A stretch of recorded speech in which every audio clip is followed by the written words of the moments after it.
read an amazing piece over the weekend. Ezra Klein first was quoting the former Charles Koch Foundation. It was started in 1974. In 1976, they changed their name to the Cato Institute. And they were saying, well, Israel and Switzerland, they have citizen militias. Basically, everybody has a gun. Guns are easy to get. Everything's fine.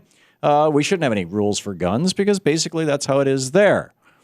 And then Janet Rosenbaum got in touch with him. Janet Rosenbaum is the assistant professor of epidemiology at the School of Public Health, State University of New York, SUNY Downstate Medical Center in Brooklyn, downstate.edu, of course, the website. And she is with us right now.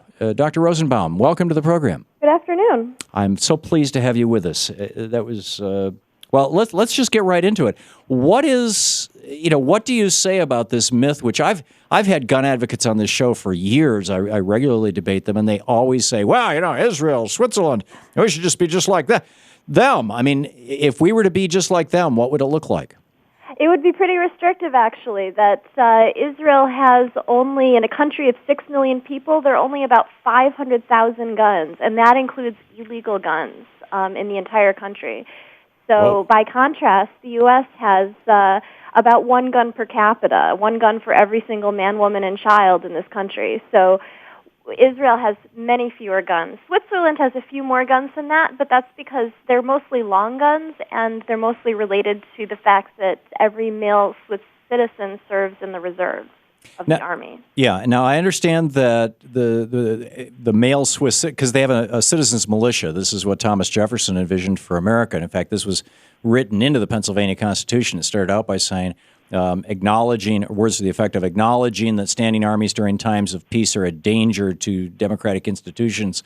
And then they went through this thing about, in order to have a well-regulated militia, there shall, there shall be no standing army during times of peace, and the right of citizens to bear arms shall not be abridged.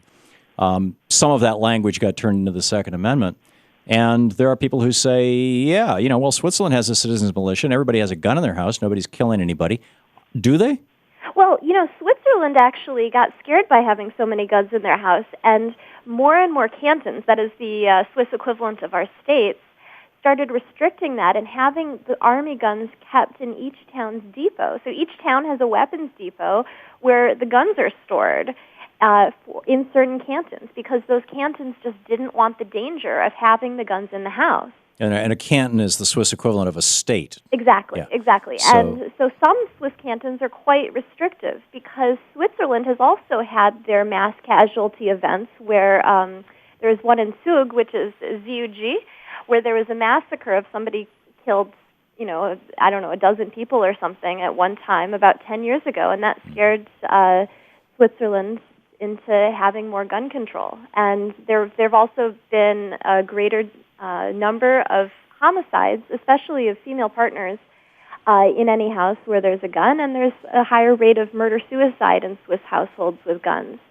So Switzerland realizes the risks of having guns in the household, and so as a result, they've actually restricted that, even to the point that they voted nationwide about whether to require all Swiss Army guns to go into depots, and that was defeated, but it was only defeated, about 40-some% voted for it. So it's the tide in Switzerland is definitely turning.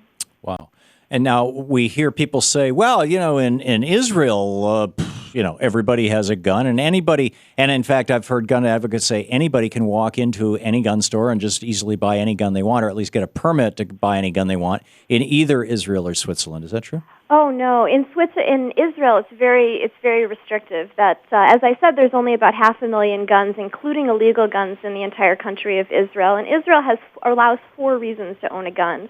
It depends on your employment, whether you work in security, where you live, if you live in the disputed territories or not, and for recreation. Those are the 4 reasons that you're allowed to have a gun. And it gets very, very specific about who is allowed to have a gun. And if you, for instance, claim that you live in the territories and then you move, you have to go back to them and tell them that you moved so they can take your gun permit away, because you're no longer allowed to have a gun. And if you don't do that, your gun's illegal and you're subject to sanctions. So they're very, very strict about that. Even this idea that you need to have a reason to have a gun is foreign to the U.S., that in the U.S. we have this idea that anybody should just be able to have a gun for any reason.